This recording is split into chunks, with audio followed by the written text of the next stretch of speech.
pesquisador e professor da área de ética teológica e ética social, membro de los grupos de investigación Pensamiento Social de la Iglesia, del CELA.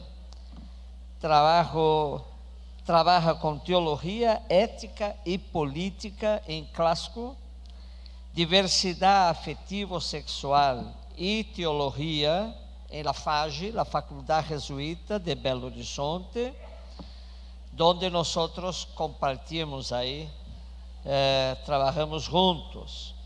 Livros recentes, os mais recentes, de 2016, Economia e Bem Comum, e de 2017, Cristianismo e Economia, repensar o trabalho mais allá do capitalismo. Então, conste, muitas graças por haver aceptado nossa invitação.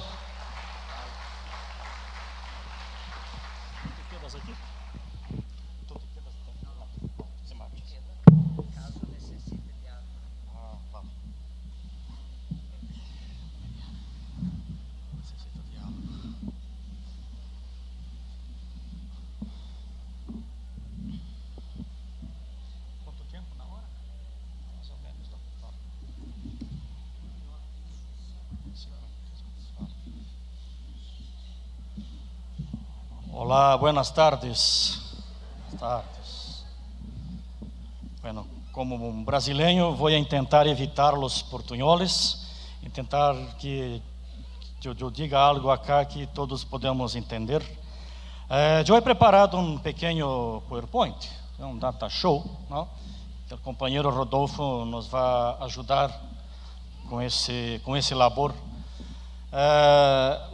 A proposta que me han dado para contribuir neste Congresso Continental de Teologia é algo muito grande, não? Como podeis mirar, análise global da conjuntura atual latino-americana caribenha.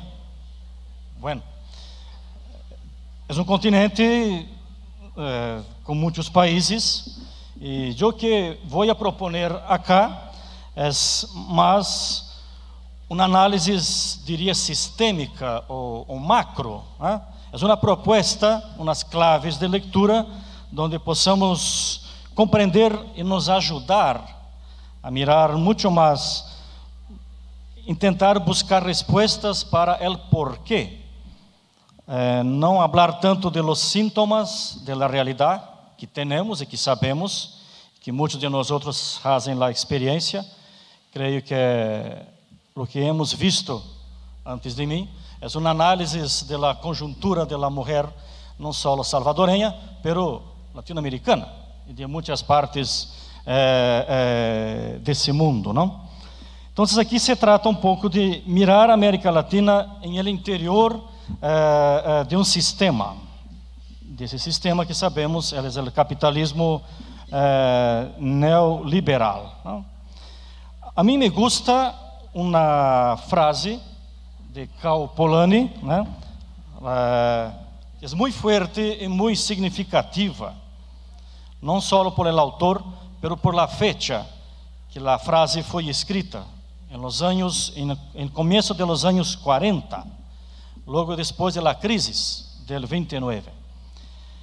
Cal Polanyi disse o seguinte em um livro chamado La Gran Transformación: os orígenes da catástrofe residem em el compromisso utópico del liberalismo econômico em edificar um sistema de mercado regulador, uma instituição que não poderia existir sem aniquilar a substância humana e natural da sociedade. As palavras clave são orígenes, os orígenes. A segunda é catástrofe. A outra é sistema de mercado regulador e aniquilar a substância humana e natural da sociedade. O sistema que temos hoje inaugurou uma crise, uma catástrofe civilizatória permanente em nosso continente, em América Latina e em el Caribe. Se perguntamos a los indígenas, a los pueblos originários, a los hermanos e hermanas que vêm de África, eles vão nos dizer muito bem o que significa essa catástrofe inaugurada em Latinoamérica. Aniquilamento da substância natural e humana da sociedade. O objetivo desse sistema, do capitalismo, nunca ha sido promocionar o bem comum. Nunca ha sido lutar contra a pobreza. O sistema não tem o objetivo de generar emprego, de distribuir riqueza, pagar salários. Há que ir ao grano. Não podemos exigir desse sistema aquilo que ele não pode oferecer. Não é que não quer, é que não pode. Minha tese, e vou compartilhar com vocês agora, é a seguinte: estamos ao começo da etapa de consolidação da forma mais pura do capitalismo, que é o capitalismo de los orígenes, da palavra origem que aparece aí na primeira frase de Kauppalin.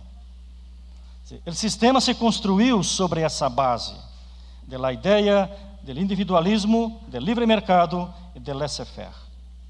Não há sociedade neste sistema. Não há bem comum. Tudo isso, sociedade, bem comum, justiça, se ha substituído por el princípio, por la lógica exclusiva del benefício. Aqui está o coração, diria eu, a tripa principal, se é uma entranha, deste sistema: maximizar o benefício. Então, aqui temos a seguinte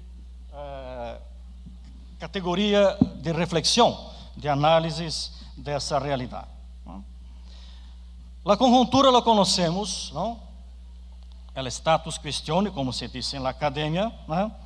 Estamos mirando todos os dias o que está passando em nossos países.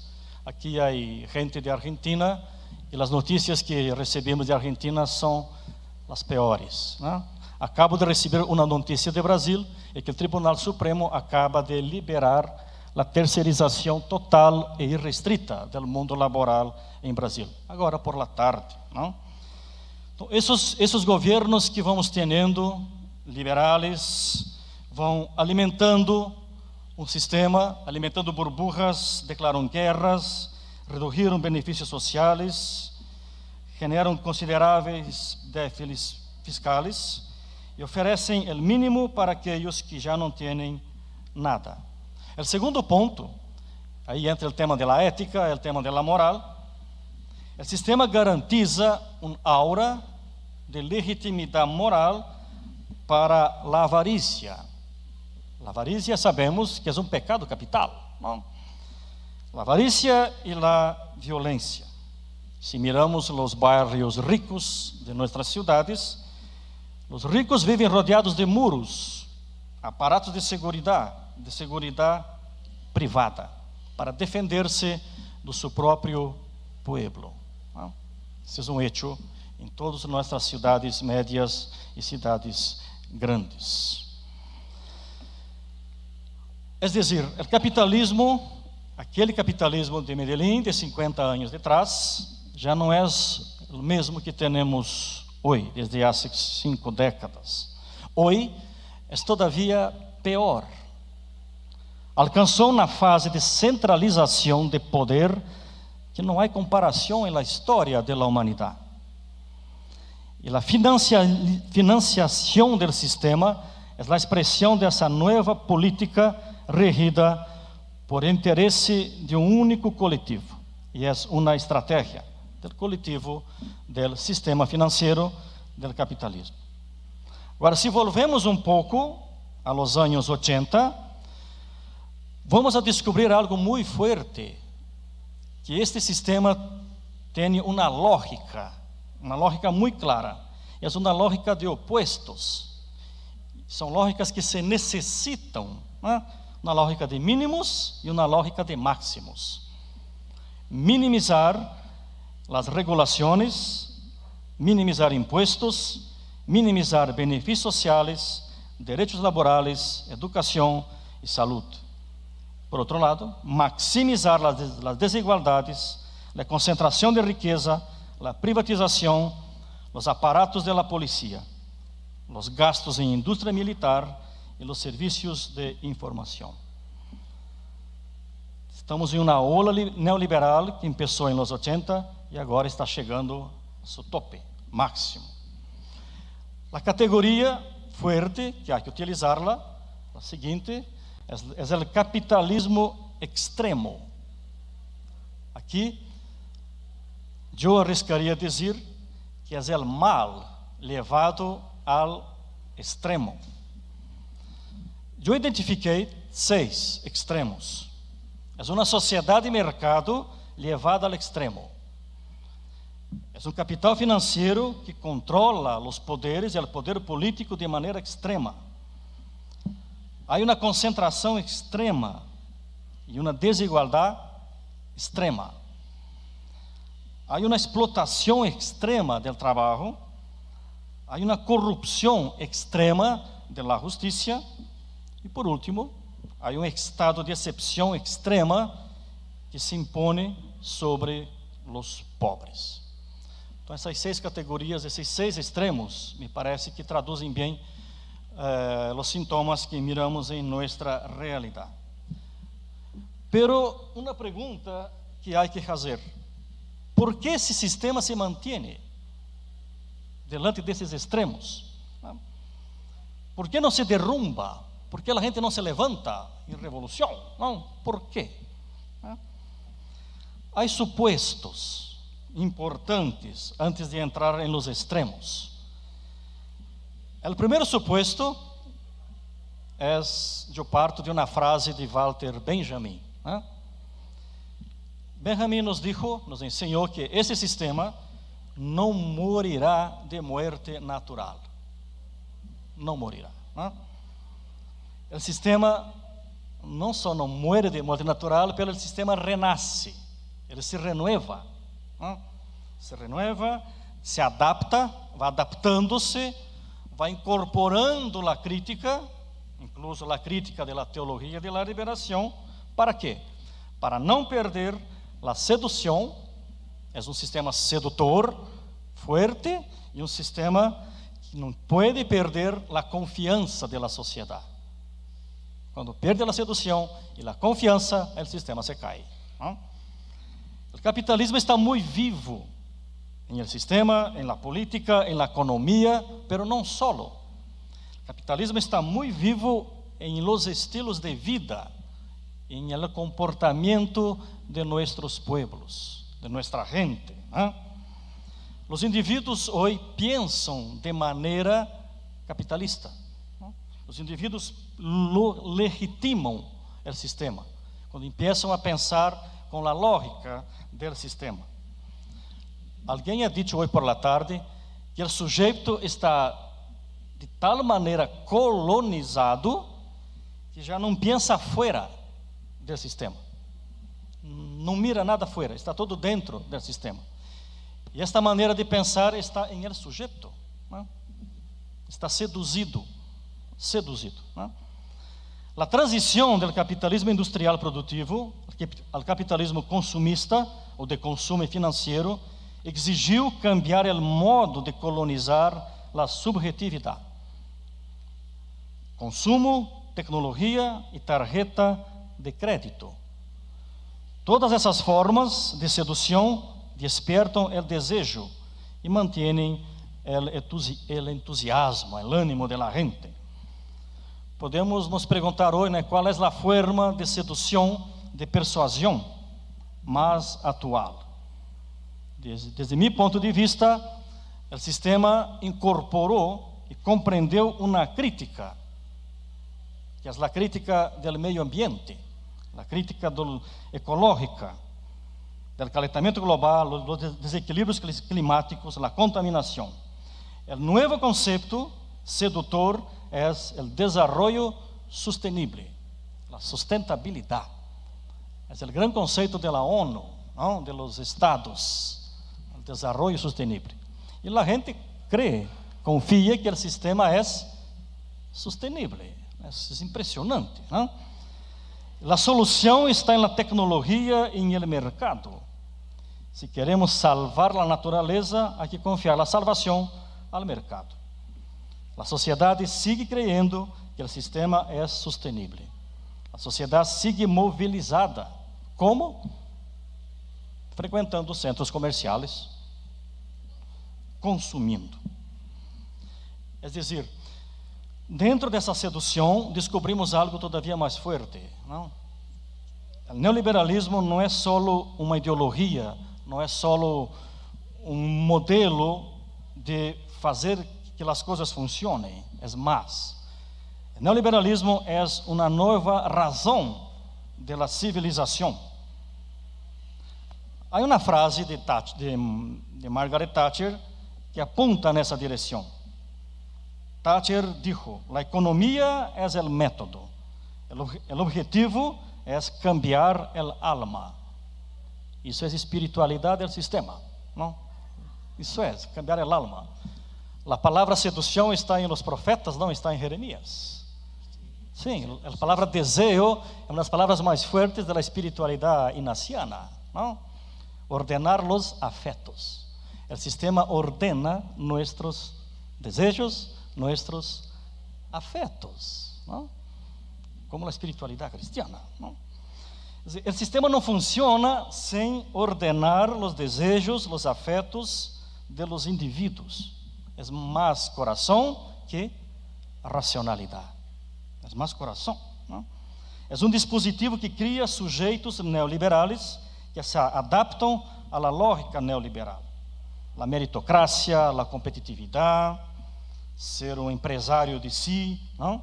É uma disciplina personal que orienta comportamentos, não? Se há o neoliberalismo, há um hijo ou uma hija do neoliberalismo, que podemos chamar de neo-sujeito, ou sujeito neoliberal.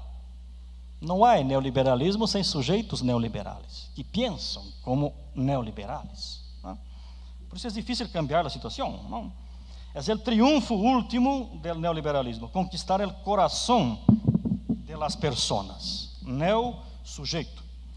Isso não exige aderir a uma doutrina teórica, não é necessário usar muito da racionalidade. Não? Importa é o coração. O neo-sujeito se produz em el interior de um processo de construção social.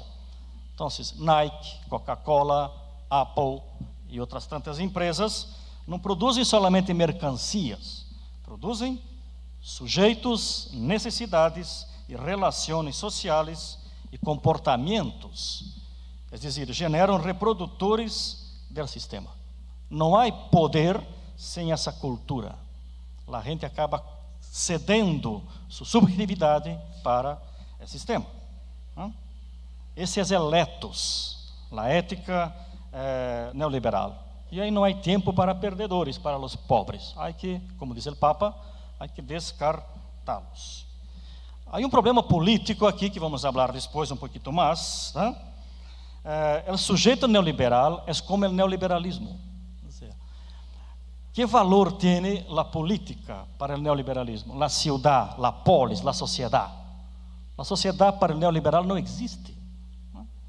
É dizer, o sujeito neoliberal é um indivíduo despolitizado. E para indivíduos despolitizados, e uma sociedade cada dia mais despolitizada, empieza a entrar na sociedade um pequeno demônio, um diabo, não? Um pequeno fascista. A extrema direita empieza a ocupar os espaços. O pequeno fascista se desliza hacia a alma do sujeito neoliberal. Não? Vamos a la sociedad mercado levada al extremo, que es el extremo más conocido de nosotros y que el Papa Francisco habla con mucha fuerza y propiedad. Cuando Francisco habla en Evangelii Gaudium 54, ¿no? Los intereses del mercado divinizado se transformam em regra absoluta. O que disse Francisco é isso. Não é uma sociedade de mercado, é uma sociedade mercado. Há que quitar o de del meio. É mercado e se acabou. Não? Se transforma em regra absoluta. E que são mercados? Não, podemos perguntar. É uma soma de interesses agregados de um complexo financeiro, empresarial, mediático, que exerce o poder de hecho sobre a sociedade e sobre os governos. A mercantilização de tudo, por fim, ha chegado a seu extremo. Quem habla em mercantilização de tudo é Calpolani. Quando mercantilizas a terra, o trabalho e o dinheiro, tens uma sociedade de mercado.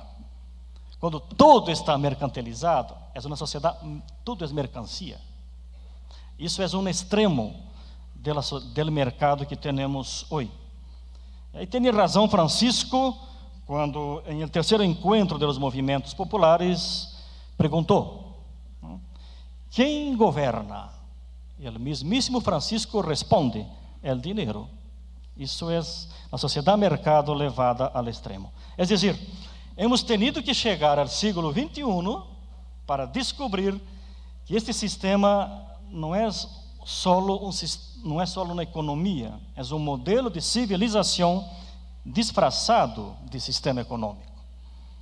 É uma civilização mercado, porque junto com o mercado há uma outra ordem, uma outra cultura, uma outra antropologia. Lo econômico, lo político, lo cultural se mesclam, são híbridos e se invertem. Por isso que não nos surpreende que o capitalismo se ha convertido em um fenômeno natural. O capitalismo ha sido naturalizado. É natural se a gente, que as pessoas pensam e vivam dessa maneira.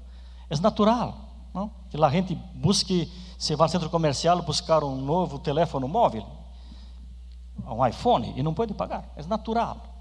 O capitalismo ha sido naturalizado em la sociedade mercado. O outro ponto é o capital financeiro empresarial que controla o poder político de maneira extrema. Esse é um pouquinho mais largo, porque me parece que há algo importante aqui. É o tema da política. O tema da política. Nos parece, a princípio, que a disputa política que funciona de verdade, que é a que decide a sociedade, cambiou ou está cambiando de lugar em alguns países de América Latina e Caribe. Vou dar só uma ilustração. Há corporações do mercado, grandes corporações, que são classificadas como sistemicamente importantes. São corporações cuja quebra causaria transtornos muito fortes, significativos em todo o sistema. Eu não me acordo que alguns de nossos países sejam classificados como sistemicamente importantes. Se há uma crise em El Salvador, ou Honduras, né? É como se é uma corporação sistemicamente importante, o sistema salva a corporação. Cada corporação deste sistema é um universo extremamente complexo. São 29, 30 corporações financeiras que trabalham com capital pelo muito superior ao capital que tem nos países. Trabalham com bancos, com planos de seguro, e é um capital muito superior que trabalha a ONU, que é o órgão de los estados. São corporações sistematicamente importantes. Ou seja, há bilhões de dólares em manos de grupos, corporações que atuam por todo o planeta. E o poder está em grande parte em mano desses gigantes que nadie de nós elegeu. E sobre essas corporações praticamente não há controle. São capazes de generar turbulência nos países para cambiar governos. E não há controle. Corporações que controlam milhares de empresas em dezenas de países, centenares de setores de atividade econômica. É como se fossem galáxias sem acompanhamento. O poder dessas corporações vem do domínio ideológico, da alma das pessoas, como também do outro domínio, da força, que neutraliza ideias contrárias a seus interesses. Ou seja, isso é para dizer algo para a política latino-americana e caribenha. Me parece que entramos em outra fase da história política de América Latina, desde finais dos anos 90, mais ou menos. Ou seja, em el campo de disputa político, nosso campo é mais complexo. Os votos, claro, são necessários, pero não são decisivos. Há o poder legislativo, há o poder judicial. Isso é uma coisa. Outra coisa, a partir dos anos 90, mais ou menos, há que fazer uma pequena distinção, creio que aparece aí. Não? Ser progressista, estamos descobrindo, já não significa ser de esquerdas em política. Não? Vários países da América Latina han sido governados por políticos ditos de esquerdas. Chamamos isso, não? Os acordais? A ola progressista da América Latina. Sin embargo, governos progressistas podem ser funcionais ao sistema e a reproduzir o sistema. Os governos progressistas normalmente se elegem com discursos de enfrentamento ao neoliberalismo. Pero despacito, abrem mano de atacar a raiz de los problemas, a estrutura, e praticam a política de sempre. ¿No? Alianças com a direita, alianças com os poderosos, composições com setores conservadores para salvar a governabilidade. Se propõem a melhorar um pouquinho a sociedade, sem cambiar a estrutura social. Houve continuidade em muitos países na profundização da desigualdade. É curioso isso. Os ricos se quedaram mais ricos. E a dependência. Não avançamos cambios estruturais. Não houve ruptura com o sistema. A ola progressista me parece que serviu um pouco para descrever uma certa alternância política, onde figuras progressistas assumiram governos, pero não houve reversão de los movimentos conservadores, que hoje han vuelto com toda a força. E muitos países seguem dependentes da exportação primária, o nome bonito de commodities, e dos Estados Unidos, de China, União Europeia. Grandes empresários continuam ganhando dinheiro como nunca, em los governos que se dizem progressistas. Há outra coisa na política, o tema do mito do crescimento econômico. O crescimento se basa na exportação. A exportação se basa na explotação do meio ambiente e no trabalho. Qual é o mito? O mito é que o consumo é a solução para a promoção de los pobres. Inserção por el consumo. O consumo leva à deforestação e à poluição. Não? Ou seja, muitos governos progressistas financiaram, ajudaram muitas empresas a invadir a Amazônia, por exemplo. Não só em Brasil, me parece, em outros países também. Esquerda e progressismo são coisas diferentes. E governos progressistas justificaram o processo de extração de recursos naturais como necessários para o progresso, apesar dos impactos ambientais. Pobreza se resolve com o consumismo, é o que muitos diziam. Áreas naturais se perderam, territórios indígenas foram invadidos. É duro dizer isso. suelos e águas foram contaminados por mineradoras, né? E não se ha solucionado o problema da desigualdade social. Então, há que distinguir um pouco, me parece, pode estar equivocado, não sei, esquerda e ola progressista. As pautas da esquerda, eu ouvi muito pouco em los governos progressistas que hemos tenido. E todos conhecemos quais são as pautas da esquerda, não? Outra coisa, la elite, os ricos têm uma agenda, têm organizações, que é de eles, têm um método, que é de los ricos. La elite tem valores, que são valores do sistema: competência, individualismo, consumo, meritocracia, não? Isso se supõe que não sejam valores e princípios de esquerda, não? O tema, aí poderíamos nos quedar por muito mais tempo. Outro ponto também me parece que é um pouco a consequência, que este sistema redujo o espaço político de los países. As corporações financeiras ganharam muita autoridade para recompensar ou castigar políticas econômicas.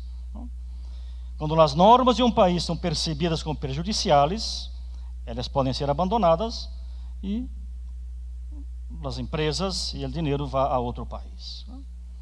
Então, é um pouco a pressão que os governos sofrem por esse sistema neoliberal, não?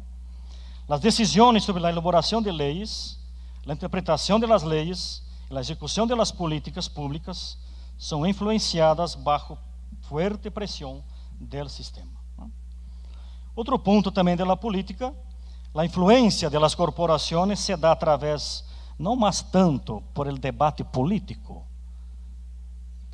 das ideias, se dá mais por la captura cultural e ideológica. Me parece que há adversários políticos muito mais visíveis e fortes fora dos partidos. Estão na mídia, está no sistema financeiro, está nos bancos, grandes corporações. Os partidos estão aí um pouco, quase que a identidade dos partidos se ha perdido em boa medida, pelo menos em alguns países que conosco, não? Dentro da política, por último, me parece importante, falamos do neoliberalismo, do neosujeito, ou sujeito neoliberal, há que falar do neoestado. Não há neoliberalismo se não há neoestado. Essa é outra categoria que me parece que pode nos ajudar nesta noite. Ou seja, o Estado liberal tem uma função muito evidente em el neoliberalismo. É ser neoliberal. Não se pode pedir um Estado social para o neoliberalismo. É impossível, não?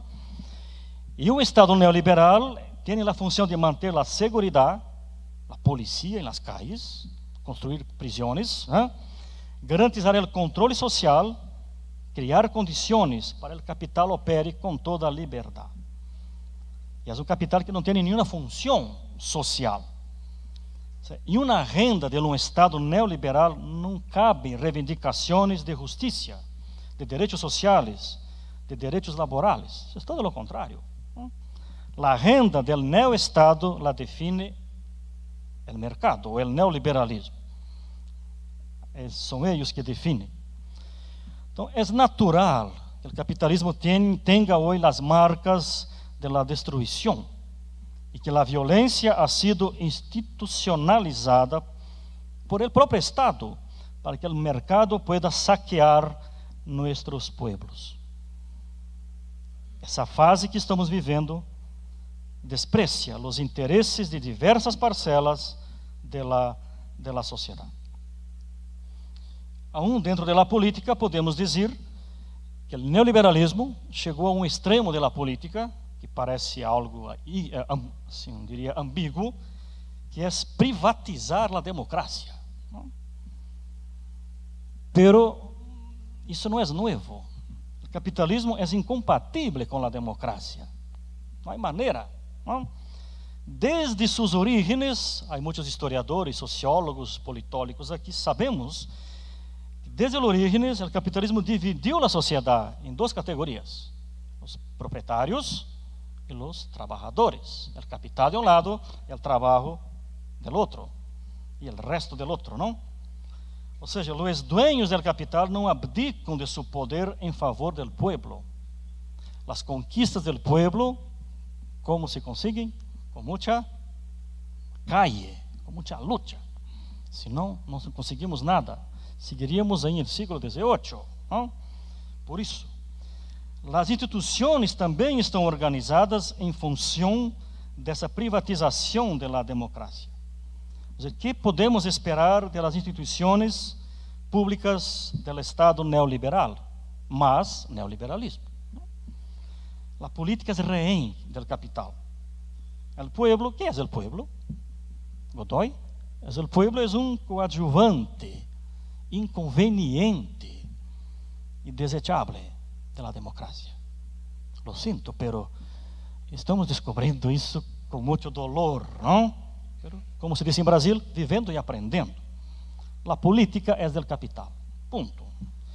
E o Papa Francisco ha sido muito claro: não há futuro nesta ditadura sutil. Francisco, Evangelii Gaudium.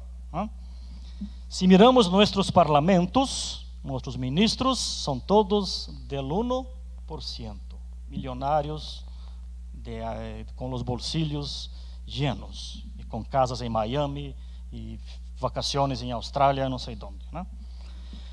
Outro ponto é, que é um pouco o síntoma, pero também é algo evidente, é a desigualdade, sim, pero desigualdade extrema.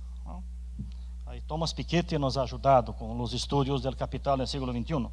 Aqui estamos diante de uma característica central do capitalismo: a concentração de riqueza. A raiz da desigualdade é a concentração da riqueza. Se pode mirar como propriedade, como capital, o que seja. Então, os números que nos ajuda Oxfam são claros, não? São muito claros. A desigualdade extrema significa que estamos volvendo ao capitalismo mais puro da história, que é o primeiro capitalismo. Eu não vou avançar mais, porque esse é o tema muito já discutido, debatido, não, entre nós outros, o tema da desigualdade extrema e da concentração de riqueza e a pirâmide que temos em nossas sociedades. Apenas chamar a atenção para o tema da tecnologia. Estávamos falando por la tarde com um grupo.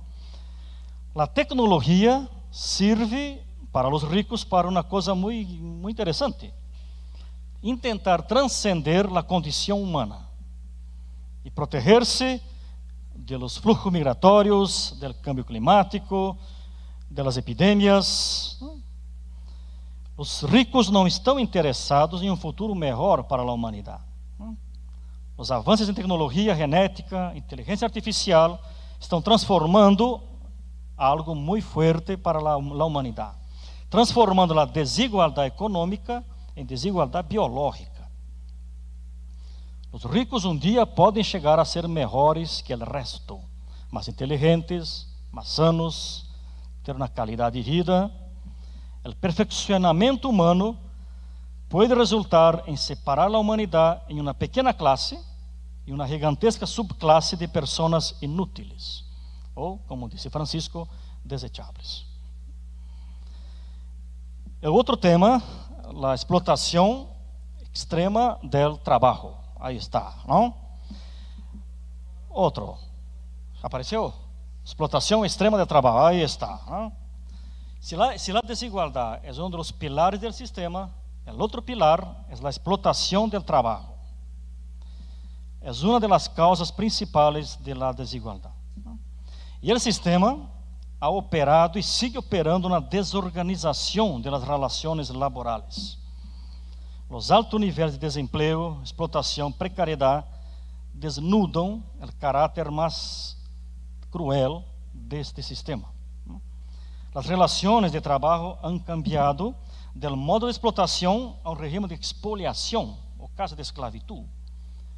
Em el modo de explotação, o empleado trabalha mais allá das condições mínimas humanas de remuneração e proteção. Em la explotação, tem direitos, pero não se respeitam. En la expoliación se mantiene la explotación y los derechos son revocados. Estamos en el proceso de expoliación. Y la realidad de los trabajadores es muy, muy trágica. Explotación sin contrapartidas. ¿Para qué? Para que las rendas del capital crezcan de manera ilimitada. Então, a ascensão meteórica del 1% que nos mostra Oxfam tem que ver muito com a explotação del trabalho. É uma catástrofe civilizatória. É uma catástrofe consciente de quem provoca a catástrofe, porque não estão preocupados com a barbárie social que estão generando. Não estão preocupados. A consciência aí já não existe muito mais. O tema da corrupção. Seguimos. A corrupção. Não há como falar de América Latina sem tocar em el tema da corrupção. Pero aqui vou falar desde um enfoque distinto. Papa Francisco, em la homilia em Casa Santa Marta, dijo: quem vive em la riqueza não vê al ser humano em el pobre e já não sabe onde estão os limites. Foi lo que sucedeu com o rico de la parábola. El rico sabia que o pobre estava aí. Sabia o nome do pobre? Lázaro. Pero el rico había chegado a un punto sin retorno. Su pecado se transformó en corrupción. El rico era un corrupto. Sabía de las miserias, pero vivía feliz. Es decir, el tema de la corrupción abre las puertas a todos los tipos de delitos. A sociedade corrupta, como dijo Francisco, ou ela é mal. Aqui está um pouco a forma como o neoestado se vai imponiendo. O neoestado apunta a um aspecto central do sistema. Este sistema é, por própria natureza, um sistema corrupto. Não vive sem corrupção. Vamos a ver, na década dos 90 surgiu uma narrativa em América Latina.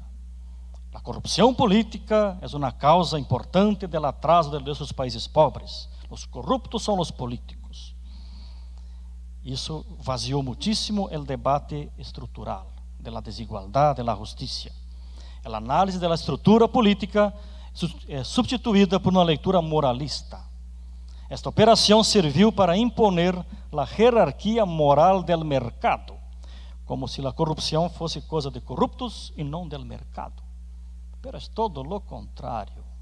Banqueiros, mega empresários colonizam partidos, compram acordos em el sistema de justiça, comandam os meios para assegurar sua riqueza.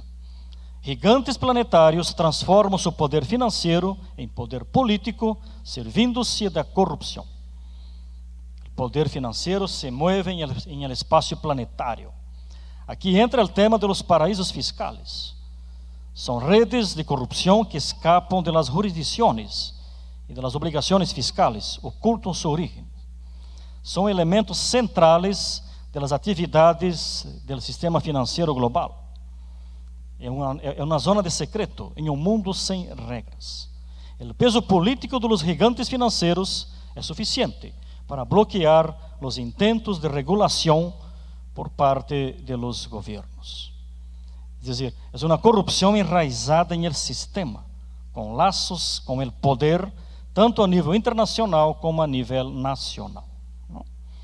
Uma investigação do Centro de Resiliência de Estocolmo mostra, por exemplo, o impacto da corrupção em América Latina e Caribe. Buena parte do dinheiro escondido em paraísos fiscais financia a destruição da Amazônia, a deforestação amazônica, a inversão estrangeira em ganaderia, cultivo de soja, em el Pan Amazônica, procedem de paraísos fiscais. Aí está o impacto, o síntoma da corrupção. É um fenômeno intrínseco, a corrupção, fenômeno intrínseco a sistemas centrados em la acumulação de la riqueza. É intrínseca. E dijo o Papa Francisco, a corrupção sostiene este sistema iníquo. A corrupção despunta, por exemplo, quando há muita concentração de poder. A gente se mantém no poder com a corrupção. A corrupção se converte em estratégia de los poderosos para conseguir aún mais poder. A corrupção é funcional. A concentração de riqueza sempre vai acompanhada da corrupção. Isso nos ensinaram os padres da igreja do século 2, 3, não? Qual é o origen de tu riqueza? Fruto da injustiça e da corrupção, dijo el Boca de Ouro, não? Agora nos metemos em um tema muito fruto da corrupção, que é a apropriação do sistema jurídico. Está aí? Rodolfo? Isso é. A corrupção nos leva ao sistema jurídico. Há jurista brasileiro muito importante, que é Rui Barbosa, de los anos 60, mais ou menos, não? 800. A pior ditadura é a del poder judicial. Em contra de ella não há a quem recurrir. Rui Barbosa. A ditadura del dinheiro necessita de la ditadura judicial. Aqui há uma peça clave do neoliberalismo. Em neoliberalismo, a justiça é uma mera convenção. Se pode cambiar o conceito e as leis. Por quê? Quem impõe as leis é quem tem poder.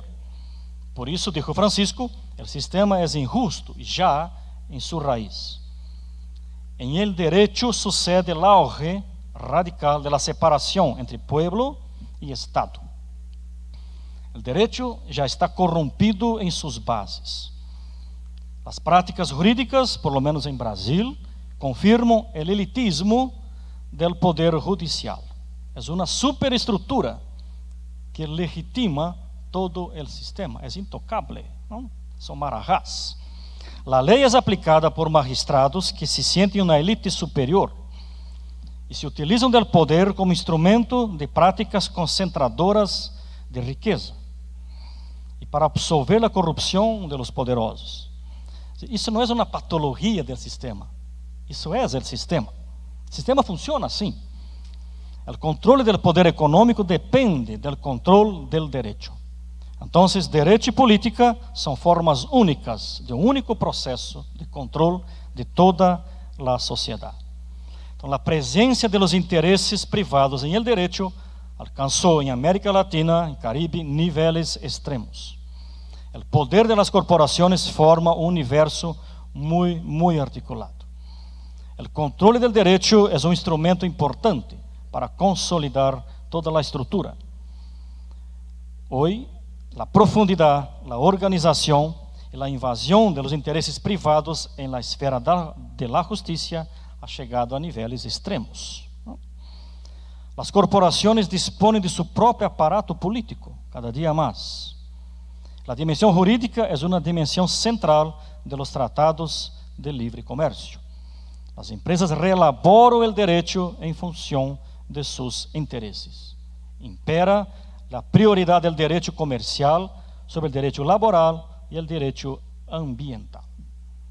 Há total parcialidade, o tema do direito.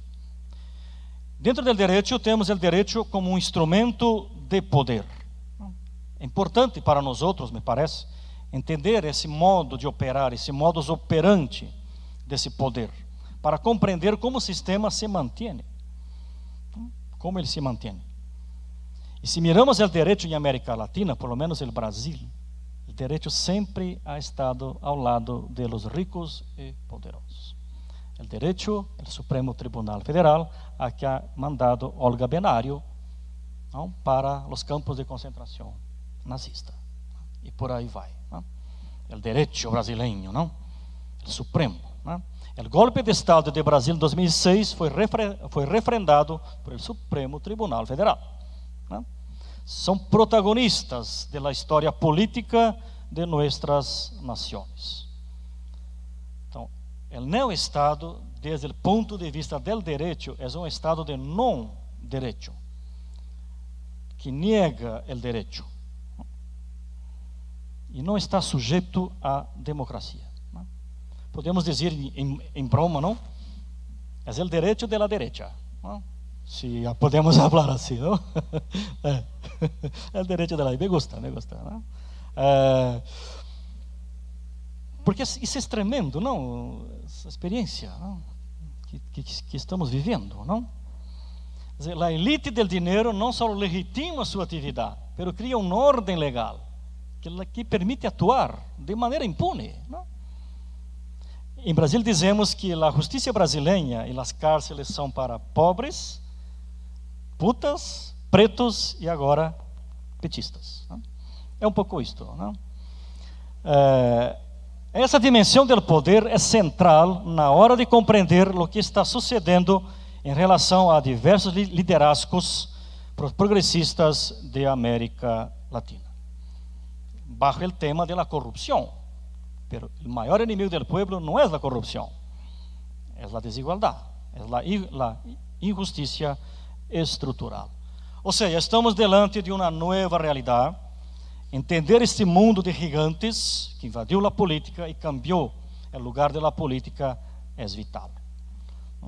Constitui uma estrutura global mais poderosa que temos hoje dia, mais poderosa. Gigantes que estão descontrolados, pero que nos controlam. É uma nova configuração geopolítica, geoeconômica, onde a América Latina cumpre um papel neste sistema. Não está fora, está dentro, não? Dentro desse mecanismo. Não? Solo uma ilustração do tema do direito. Todos sabéis a notícia da tragédia ambiental em Brasil, de Mariana, de Samarco, não? Onde se rompeu uma represa de basura. Não? Entre o engenheiro de Samarco, a empresa responsável, que sugere que a represa de Mariana seja reforçada, a exigência de rentabilidade de empresas como Billington, de Austrália, e Banco Bradesco, a relação de força é muito diferente. Que o gestor de Billington em Austrália sabe de Samarco, em Mariana, deste pueblozito? Não sabe nada. Sabe que tem que recuperar seu dinheiro. Não? O dinheiro e a justiça se suspenderam em Mariana. É um monstro financeiro, não? Que vai controlando os espaços da justiça. E o exemplo de Mariana é o mais claro. Este tema do direito, vamos nos acercando agora ao estado de exceção extrema que se impõe a los pobres. Não? Coexistem dois estados paralelos em nossa realidade. Um estado jurídico formal, em las regiões habitadas, não? Por os incluídos em el mercado. Outro é o estado de exceção, que predomina em las periférias habitadas por los descartados e expoliados. Hoje vivemos uma criminalização da pobreza, que vai reforçando o estigma de que esses indivíduos devem ser tratados como sem direitos. O Estado tem carta branca para exercer sua brutalidade, praticar a tortura e a pena de morte. Como disse o Papa Francisco, a cultura del descarte é real. E também disse o Papa Francisco, a pertenência à sociedade se vê afetada em la raiz. Ou seja, já não se está mais abaixo, se está fora, os descartados. Os excluídos não são explotados, são sobrantes, são resíduos. A criminalização dos pobres é uma herência que temos da história da América Latina e Caribe, da divisão social. Quando a vítima é culpável, a justiça chegou a seu estado final, ao seu estado terminal. Não? Em los rincones mais lejanos de las periférias, de los campos, negros, pobres, indígenas, ativistas sociais, são vítimas do estado de exceção. Não? Então estamos também em uma nova fase da guerra contra os pobres. O capitalismo ha normalizado essa situação. O que interessa é uma vida produtiva. Vidas improdutivas são inúteis, são desecháveis. Este é o tema. Não? As vidas descartadas são vidas vulneráveis. O estado de excepção é uma realidade em la vida de tantas e tantas pessoas de nossa realidade. Hambre, falta de trabalho, falta de vivienda, assistência à saúde, trabalho escravo, muerte lenta e cruel. Os descartados vivem em permanente estado de excepção porque são invisíveis ao direito. E como disse Papa Francisco, a violência é consequência que surge como reação contra tal situação, a violência dos pobres. Não? Vou terminando, não? Queda pouco tempo. Não? Isso do estado de excepção, se miramos um pouco a experiência que está passando, não, em Rio de Janeiro, com a intervenção militar, não, em Rio, não, desde abril. É tremendo, é escandaloso como o exército está aí a meter a mão em ninhas para ver se há cocaína. E sabemos que não estão atrás de cocaína. Os grandes traficantes estão na Zona Sul, estão na Barra da Tijuca, aí estão os poderosos. Então são cenas impactantes e o direito não reaciona, não faz nada, porque o Estado tem carta branca. Nadie da justiça, nenhum juiz do Supremo se pôs em contra. Isso é estado de exceção imposto aos pobres. Quando os pobres morrem em la cola de los hospitales por falta de remédio ou por um médico, não? O Estado não se responsabiliza. Não? Isso é estado de exceção. Quando os jovens são encarcelados e morrem em uma revolução ou na cárcel, onde há uma subversão, né? Nadie se responsabiliza por os tiros dados pela polícia. Não? Isso é estado de exceção. Não? As madres que perdem os ninhos, que desaparecem em México ou tantos países, não? Estado de exceção é isto. Não? Então, quando Giorgio, né, o filósofo lá italiano, habla de estado de exceção, tinha que vir à América Latina a ver de verdade que é um estado de exceção, não? Que nossa gente vive. Não? Se acusa de la violência aos pobres, as populações mais pobres. Pero, quando a sociedade abandona, aí, uma parte de si mesma na periferia, não há programas nem polícia que garantizem a tranquilidade. O mal, como disse eu, o mal está cristalizado em estruturas sociais, como dijo Medellín, não? E aí não podemos esperar um futuro melhor dentro desse sistema. Não? O penúltimo ponto, não podemos falar de América Latina sem falar de China. Não? Oye, China, os chinos estão por todas as partes. É incrível, oye. Sim, pero lo digo em broma, pero é a verdade que nós temos que mirar com muita atenção. Não é só os Estados Unidos que é a União Europeia, não. China se hace presente em los grandes projetos de energia, transporte e comunicações em praticamente todos os nossos países e no mundo também. Os principais projetos de integração de infraestrutura da América Latina e Caribe são inversões chinas. Inversões que se basam principalmente em aquisição de empresas que são privatizadas, pelos chinos las compram, e construção de grandes obras de infraestrutura. Inversões buscam aumentar a eficiência em transporte e de commodities. Por exemplo, há uns 4 ou 5 exemplos, nada mais. As represas Kirchner, não? Aí argentinos aqui, não? Aí em Rio Santa Cruz, a participação de los chinos em la subasta de los recursos del pré-sal brasileño, não? O metro de Quito, o ponte del Surinam, a modernização do puerto de Buenaventura em Colômbia, uma carretera de 600 quilômetros na fronteira com Venezuela, e o canal de Nicarágua. O canal de Nicarágua é a inversão china, não? E o ferrocarril Brasil e Peru. Projetos financiados por bancos e empresas de financiação china. China participa em el Banco Interamericano de Desarrollo. É o observador de los Estados Americanos, de la OEA. Não? Gastos militares em el mundo. China ha aumentado seus gastos militares em el mundo em mais de 13% no ano passado. Força militar. Não? A abertura de uma base, os argentinos não podem confirmar isso. A abertura de uma base em Patagônia, no Sur. É um dos símbolos dos planos de Pequim de assentar-se em América Latina.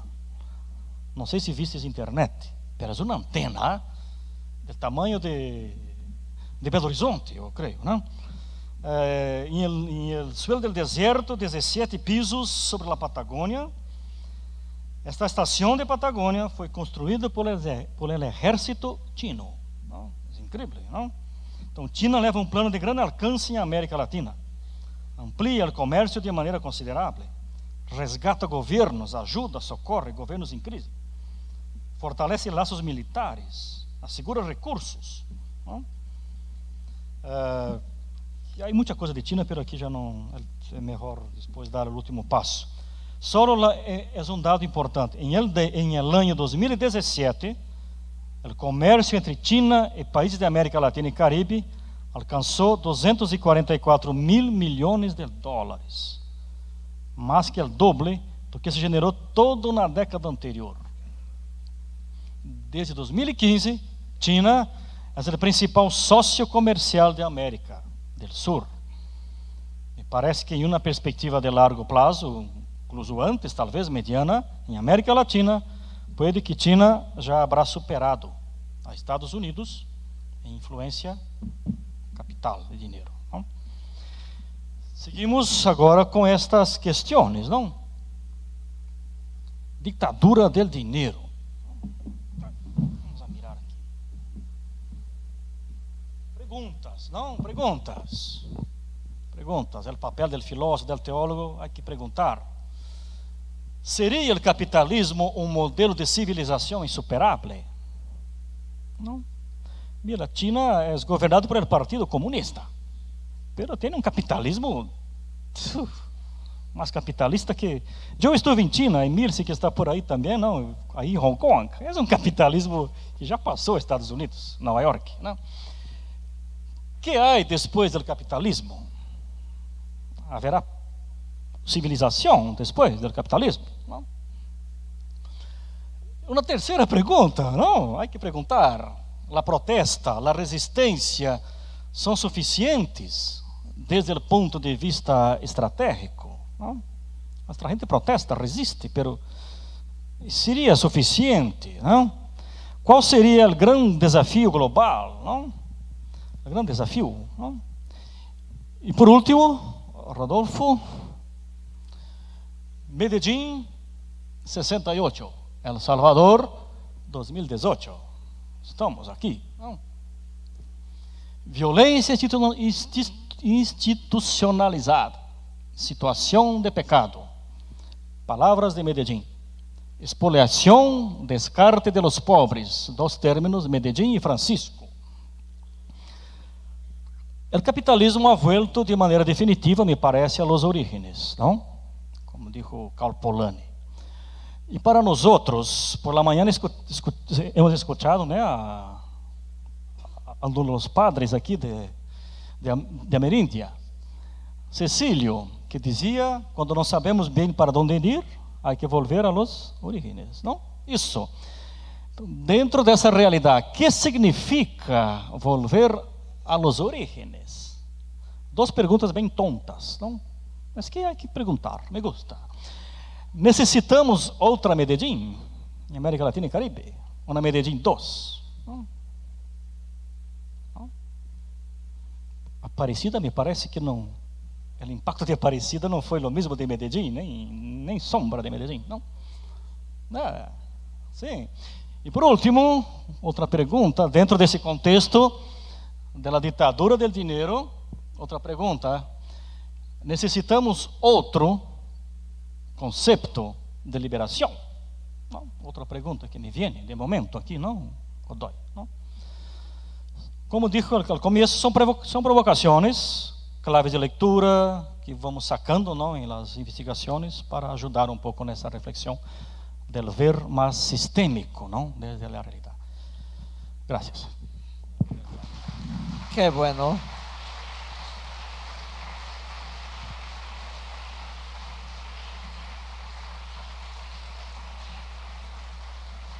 Muchísimas gracias, Hélio, por su análisis.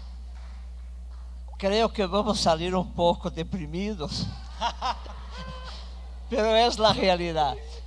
Ahora sí, tenemos un tiempo para preguntas, para complementaciones, qué sé yo, insumos, algo así en esto. Cecilio, que está ahí, Cecilio, abriendo, levantando las manos.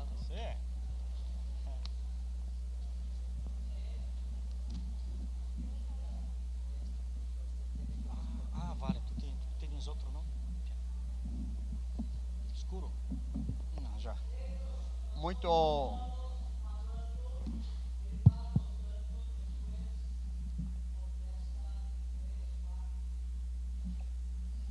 obrigado pela tua explicação. Siamo d'accordo. Odebrecht è un buon esempio di quello che tu hai parlato.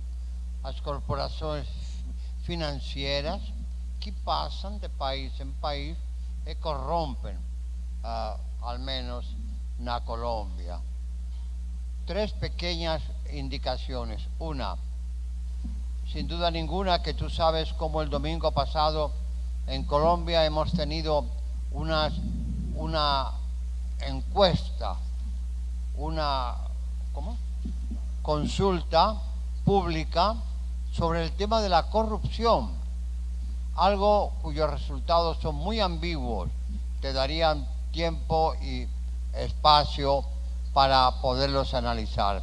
Déjame dos pequeñas preguntas. Una, tanto Correa, el presidente emérito ya de Ecuador, como François Houtart, viviendo hasta sus últimos días en el Ecuador, han hablado del socialismo siglo XXI. ¿Te convence esa manera de hablar? ¿Es coherente con lo que Puebla Aparecida habla de un cambio de época?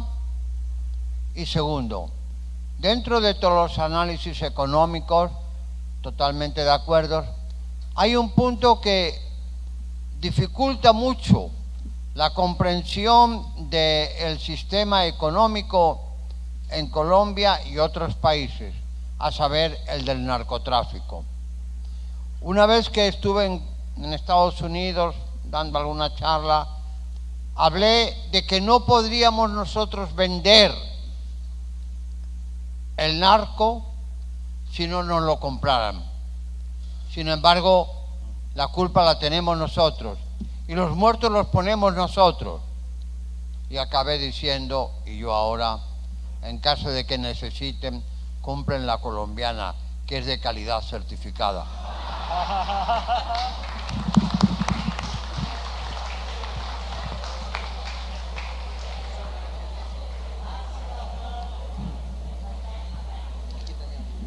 La bajas.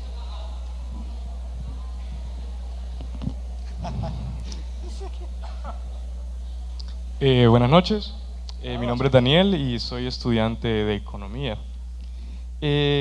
Bueno, mi duda surge a raíz de lo último que mencionábamos, o que se dijo, ¿verdad? Bueno, ¿vamos a salir deprimidos o qué tenemos que hacer? Claro, tenemos que, creo yo, una opinión muy personal de que hay que brindar ciertas soluciones prácticas, ¿verdad? Claro, es cierto, eso nos pone en contexto, pero a partir de ese contexto, ¿qué podemos hacer nosotros desde nuestras comunidades, desde nuestros campos, para tratar de desnaturalizar el capital? ¿Ya? Entonces mi duda surge a partir de esto. He visto muchas veces en economía se habla mucho de economías alternativas al capitalismo, ¿verdad? Que creo que es una solución un poco factible materialmente para empezar a hacer un cambio.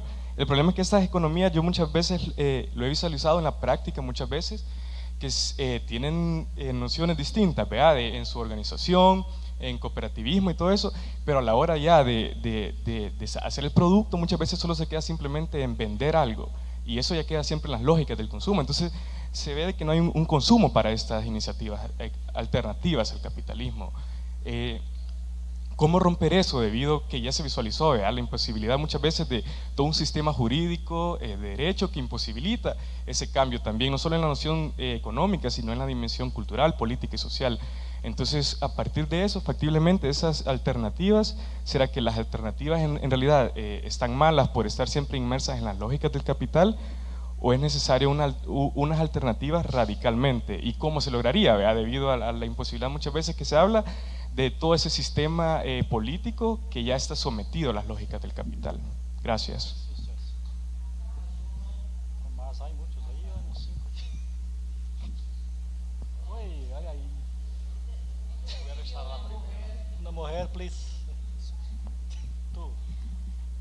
Bueno, primero agradecerle por haber puesto el tema del progresismo y de la izquierda. Creo que es bien sano saber eso.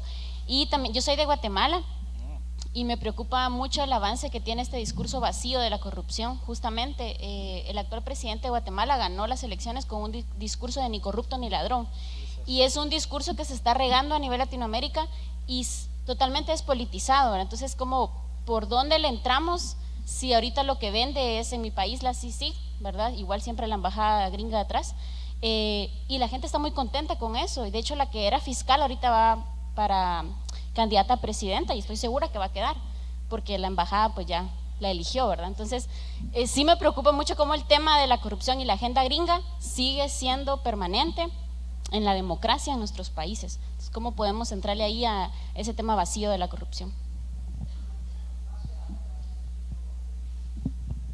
Bueno, soy Federico de Uruguay. Después de esta mirada apocalíptica que hemos recibido del expositor, menos mal que uno puede todavía tener una mirada de fe, ¿cierto? Y pensar que Jesús se vivió en el contexto de un imperio todopoderoso que va a ser incapaz de quebrarse, y se quebró. Entonces, leyendo la historia bíblica, uno puede saber que no hay ningún monstruo que pueda sobrepasar al bien de la humanidad.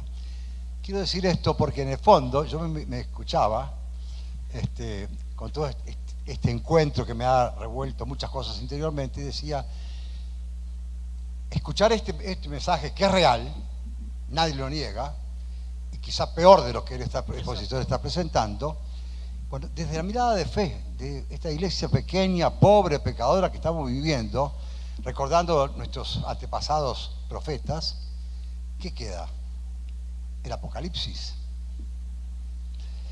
¿Dónde están los monstruos del Apocalipsis que han dominado la historia? ¿Dónde están? Nada más.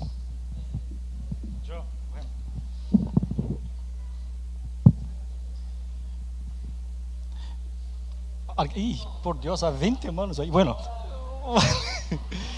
dá-me 5 minutos porque há muita gente aí ao fundo para ver, vale? Sim, há muita coisa, claro. Graças por dar-me a atenção, porque a mim não me gusta falar disto, para nada, não. Para escutar todavia menos, não. Pero a verdade é que eu he sido bueno com o sistema.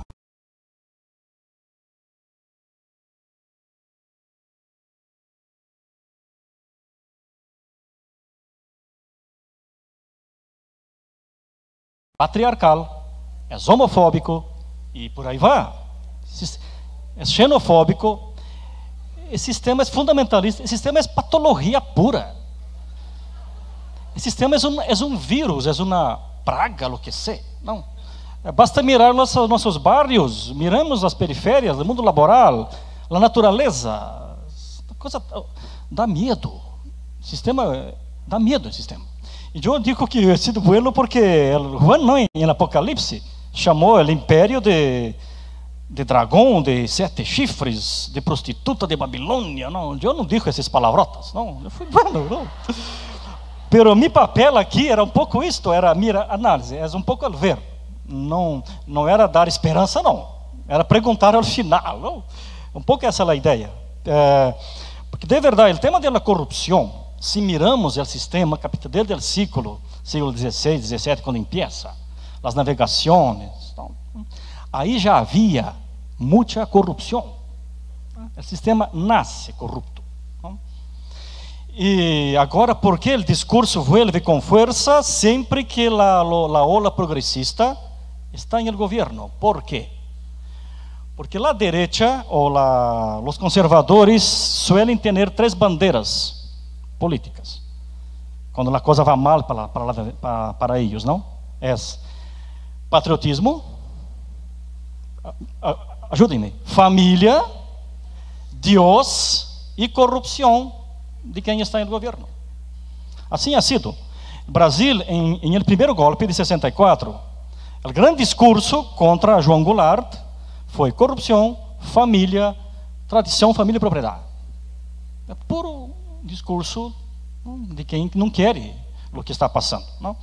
Pero por isso que o tema da corrupção nos confunde a la gente.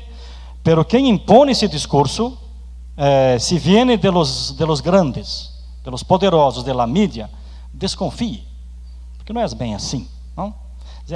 A corrupção sempre ha existido neste sistema, há 500 anos que existe, não é de hoje, não? E o discurso vuelve quando se tem objetivos obscuros, não? Como estamos sabendo, não? Um comentário interessante del Correia, não, do socialismo do século XXI, não é só o Correia, há outros também que falam disso.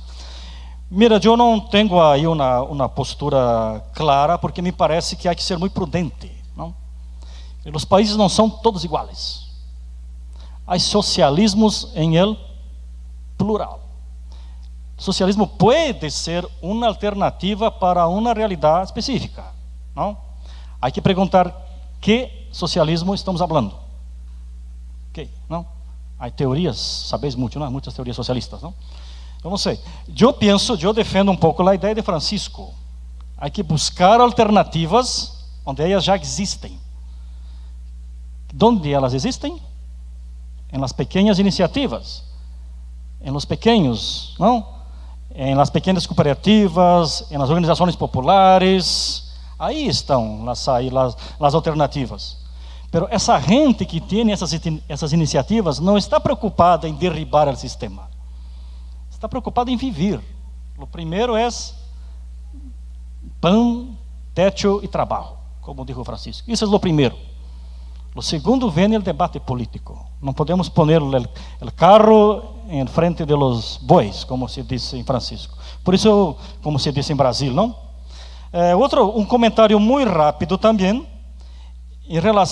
a respeito do crime do narcotráfico, mas não só o narcotráfico, o tráfico de pessoas, o tráfico de armas. Este sistema tolera, não só tolera, pero é quase como se necessitara desses crimes globais, porque genera muitíssimo dinheiro. E o sistema vive de dinheiro. Não só genera dinheiro, pero não questiona, não contesta, não se enfrenta ao sistema, mantém o sistema. Quanto mais droga, narcotráfico, essas coisas chegarem a los jóvenes, a las generações, melhor para ele sistema. Claro. Isso é um pouco o vínculo do crime organizado com paraísos fiscais, com o lavado de dinheiro e tantas coisas que está por aí, não? Desgraciadamente, porque as vítimas de los crímenes estão nas periferias, em los morros, não? Em las favelas, tomando metralhetas da polícia e do exército, não? Nadie se mete com o jefe, não? Que ou está nos Estados Unidos, ou em Alemanha, ou onde seja, ou na Barra da Tijuca, não? E há muitos políticos responsáveis por el narcotráfico, como sabeis, não?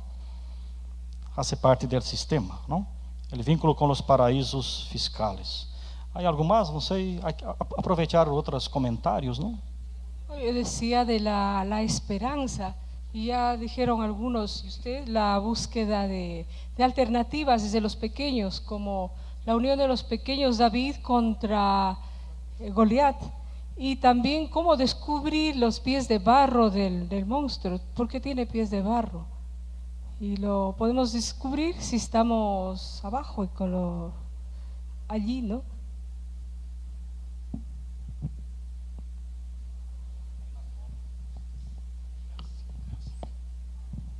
Yo quería apuntar solo dentro de las características cuando expusiste sobre la apropiación del sistema jurídico. Eso es la experiencia que estamos viviendo, por ejemplo, en Argentina. La metodología que están utilizando es muy semejante al de la dictadura que funcionaba en el esquema del Plan Cóndor. Entonces, pero utilizando, por ejemplo, los carpetazos, lo que se llama allá. En base a eso, bueno, la coacción, la represión, para mantenerlos en ese sistema corrupto y donde no hablen. La otra cosa que me parecía es porque esto lo realizan porque están trabajando con los servicios de inteligencia. Y aquí hay que nombrar servicios de inteligencia que dependen de la CIA y que ahora se sumaron también los que vienen de Israel. Entonces la estrategia del imperio es más completa. Han aprendido de las dictaduras y aplican esa metodología. La sorpresa para nosotros es de gente que creíamos progresista, jamás hablaron, nos dimos cuenta de que nunca hablaban de Estados Unidos, y sin embargo ahora aparecen con una relación con la CIA. Entonces se nos torna más difícil. Pero creo que el segundo problema, que es mi preocupación, es cómo reaprender de la dialéctica para no ser funcionales a la estrategia de dominio. Porque me parece que el problema está en nosotros. Y también en nosotros porque en esta intelectualidad, se podría decir cristiana, de aporte, es como que nos está faltando pensar qué tipo de sociedad y de política queremos para aportar, porque para decir no y señalar todo lo que intentan hacer los mejores, se podría decir luchadores en los países, o nos separamos o nos abrimos con un sistema purista. Entonces, ¿por qué nosotros, que sería un aporte, no pensamos qué sueño queremos para América Latina? Para que también podamos ayudar. Sí, tenemos que ser más corto para que más personas puedan participar.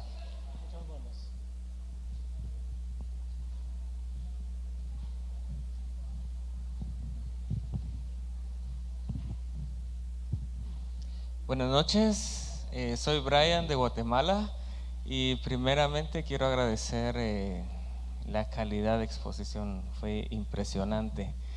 Y me gustaría tal vez colocar algo sobre la mesa. Esto es imposible que tenga una solución, pero el sistema no va a morir de por muerte natural.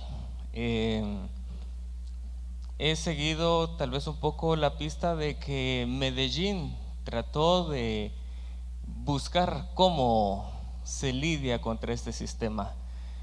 Y hoy nos damos cuenta que no se pudo, que de hecho en lugar de que muera el sistema ha muerto muchísima gente tratando de hacerle frente a ese sistema. Y entonces la inquietud que queda sobre la mesa ¿es posible matar a este sistema?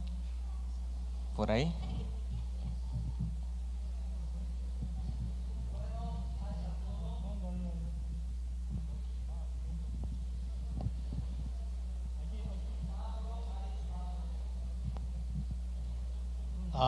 Mi tristeza grande, ¿verdad? Como centroamericano, como guatemalteco, y que he pasado 11 años en Nicaragua, y en el momento pues en que vimos un gran horizonte, ¿verdad?, en la revolución sandinista, y verla deshecha, ¿verdad?, y deshaciendo a su pueblo, más de 400 víctimas, ¿no? Es decir, lo que quiero decir es que incluso en los grandes proyectos que ha habido, se puede hablar de Venezuela, se puede hablar de Nicaragua, por supuesto, ¿verdad? El capitalismo hace enormes entradas, ¿verdad? Porque esta gente está matando hoy para mantener un poder, ¿verdad? Y un poder que, bueno, que es terrible, ¿verdad? Que está destrozando a la gente. Pues los jóvenes se han levantado ahí, ¿verdad? Enormemente. Entonces es un problema terrible, ¿verdad? Que el capitalismo corrompe profundamente, ¿verdad?, a los luchadores por la libertad y por la justicia en nuestros países. Bendito Uruguay, que no está siendo así.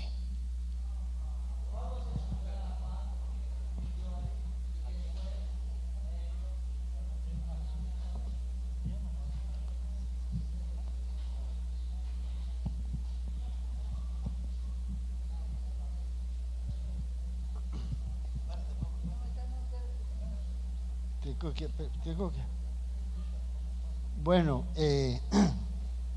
yo quisiera plantear una cosa metodológica, ¿no?, que es la relación entre teología y economía, ¿no?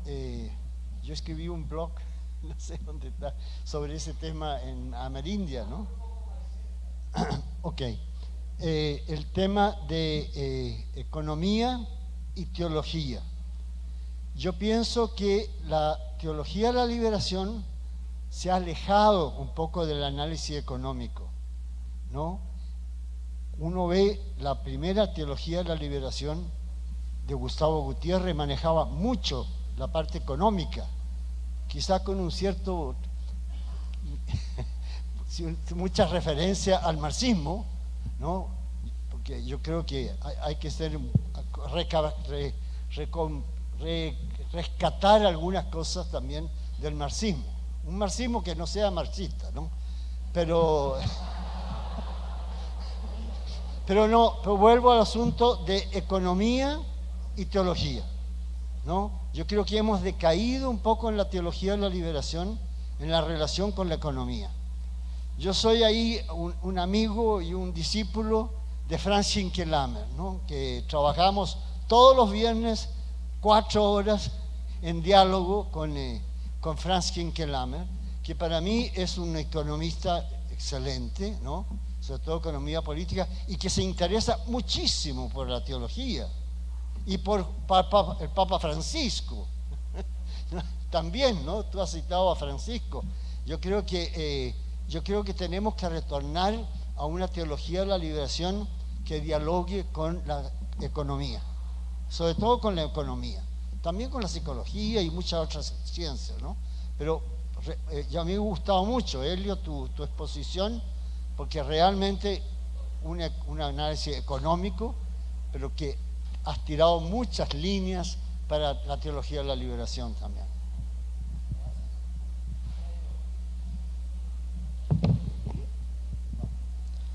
Gracias a los comentarios, ¿no? Lo primero es que lo que pasó aquí nessa hora assim tão dramática, não? Apocalíptica, foi ver nada mais, né? Ver rápido, não? Há muito mais aqui, né? Pero isso desde a academia, isso é o primeiro, não? Poner-se al pé de la realidade, desde a teoria ou desde a mirada general. Outra mirada que se hace é desde a realidade da gente, não? A encarnação, é um pouco isso que somos invitados a fazer desde Jesus Cristo. E também desde a encarnação na realidade da gente, do povo, podemos descobrir, não? As iniciativas, a criatividade. Há algumas muito interessantes, umas já estão melhor desenvolvidas. Conheceis a experiência do MST em Brasil, do Movimento Sem Terra, não?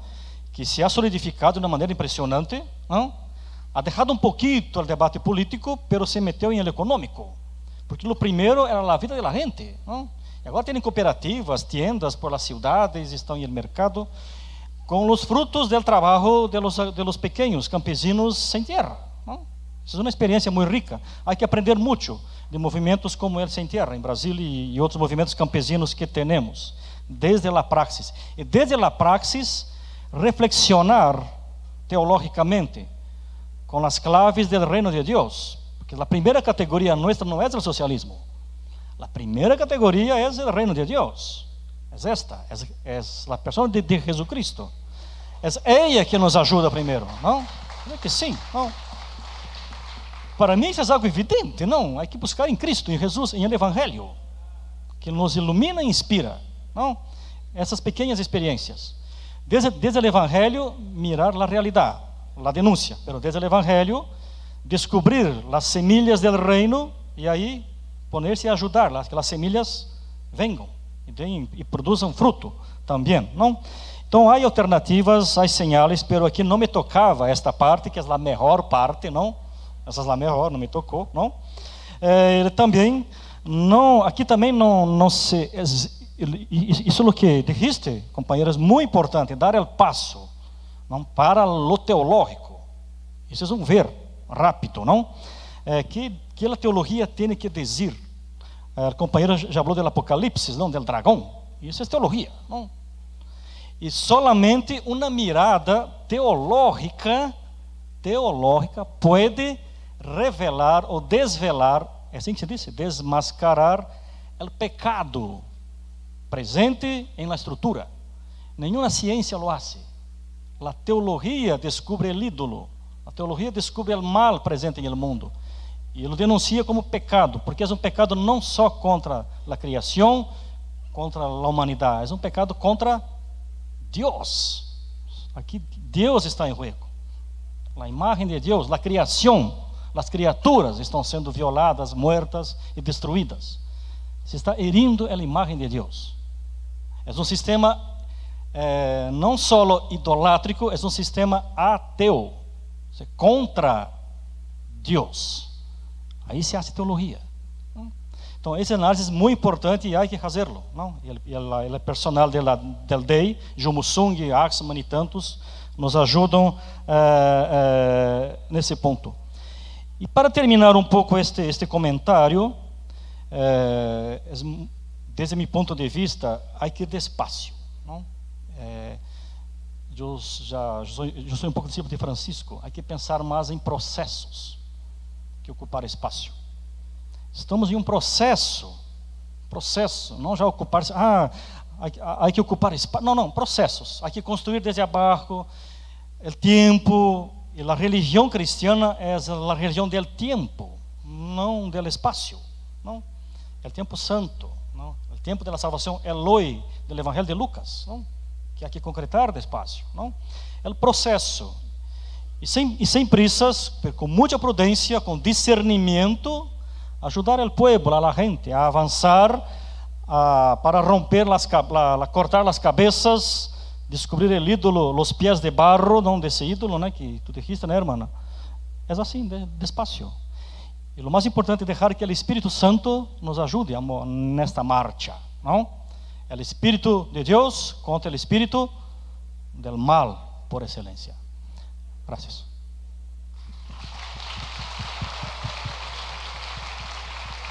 La última rueda, porque estamos ya con el tiempo. Bueno, 4 personas hablan de pronto. Buenas noches, soy Laura de Guatemala. Bien corto. Solo me salió un cuestionamiento con su tesis, muchas gracias.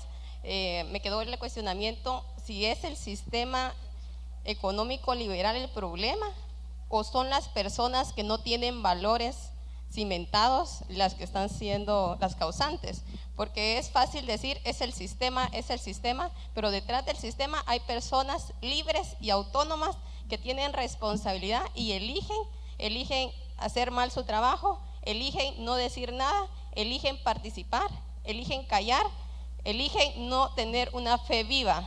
Entonces, pues me hice esa cuestionante si realmente es el sistema económico, porque uno puede tener una buena licuadora, pero si le mete tomates podridos, no vamos a poder sacar una buena salsa. Entonces, pues es mi análisis y mi pequeña experiencia. Sí hay esperanza, porque la esperanza está en tener una fe viva que pueda mejorar el mundo. Gracias por la oportunidad. Mi nombre es Regina de Guatemala y yo no es tanto pregunta, sino en el mismo sentido de lo que se viene diciendo, solo esto de los pies de barro, de dejar como un aliento de esperanza después de escuchar esto, que nos cuestionemos. La salvación no viene de nosotros, no va a salir de nosotros. Claro, a Dios rogando y con el mazo dando, pero la salvación viene de Dios y yo creo que nos vale la pena que nos pongamos a pensar si no es este resurgimiento de espiritualidad que se ve en todo el mundo, porque eso es algo global en las diferentes religiones.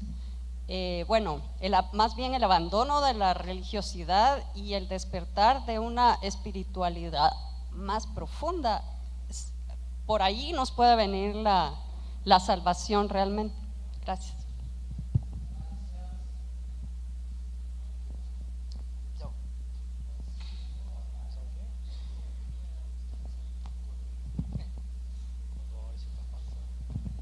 Elio, muchas gracias. Buenas noches. Soy Francisco de Argentina. Una preguntita. Ustedes con el Manuel también vienen del país de la bancada evangélica. Y te quería preguntar, aunque no sale en la descripción, la disputa en el campo religioso que la derecha está dando y que ha desembarcado en experiencias en el campo político partidario. Por ejemplo, en Brasil, clave para el impeachment pero también en diferentes lugares en América Latina. Si tenés alguna consideración sobre el desembarco que están haciendo en diferentes países, líneas del campo religioso de derecha, donde yo coincido con vos que con aciertos y errores como todos nosotros, el Papa Francisco es un aliado fundamental en una visión liberadora de la fe, ¿no? Pero ¿cómo ves esa disputa?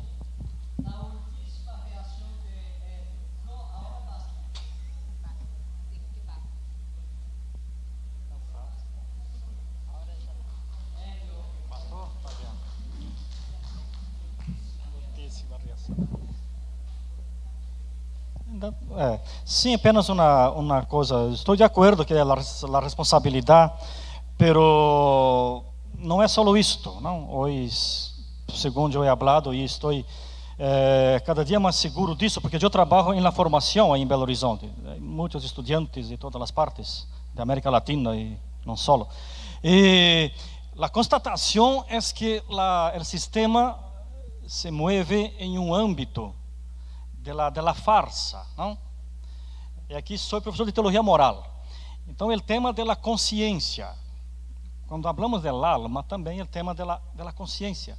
O sistema cambia de maneira muito sutil a consciência das pessoas e vai eliminando despacito certos conceitos éticos de muito sentido.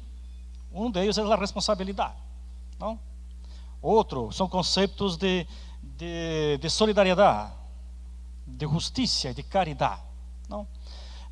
Cada dia mais as pessoas estão alejadas desses conceitos valiosos para o cristianismo e para o humanismo em geral, não? Então é muito difícil agora dizermos assim que as pessoas sim, pero há algo anterior às pessoas. As pessoas já nascem dentro de um sistema, dentro de uma família, dentro de um sistema de trabalho, dentro de uma cultura, de uma mídia. Agora o tema da internet, do telefone celular, do Face e não sei o quê. Os jovens não saem disso mais. Isso vai configurando os comportamentos. Do ponto de vista da ética, isso é muito sério, muito grave, né? Segundo, também claro que a salvação vem de Deus, pero que e nós outros somos quê? Somos mensageiros da salvação oferecida por Deus. Senão nosso batismo é inútil, não? Para que o batismo, não? O reino, nós somos semeadores do reino de Deus, não? Deus conta com nós outros, por fim, né? Pero aqui, para terminar o tema da religião, eu não falei porque me passou, de verdade. Chegamos a esta mercantilização extrema, faltou falar de converter a religião que é algo mais sagrado, profundo da pessoa, é mercancia. O que chega nas novas religiões em Brasília, América Latina, é pura mercancia. Jesus virou um nome de mercancia. Jesus vende. Jesus virou mercancia. Hasta este ponto hemos chegado. E não é o Jesus do Evangelho, não. Esta pergunta é muito importante. É o Jesus del vendedor de Jesus. Não é o Jesus de reino, é outro Jesus. Não? É o Jesus mensajero del sistema. Não? Não sei se há pecado mais grande contra o Espírito Santo que existe. Graças por la atenção. Não, muito bem. Vamos.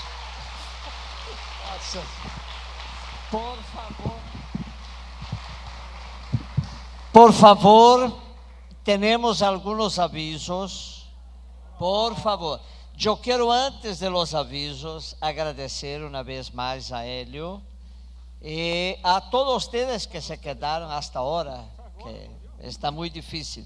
E também tenho a incumbência de entregar um regalito a Hélio.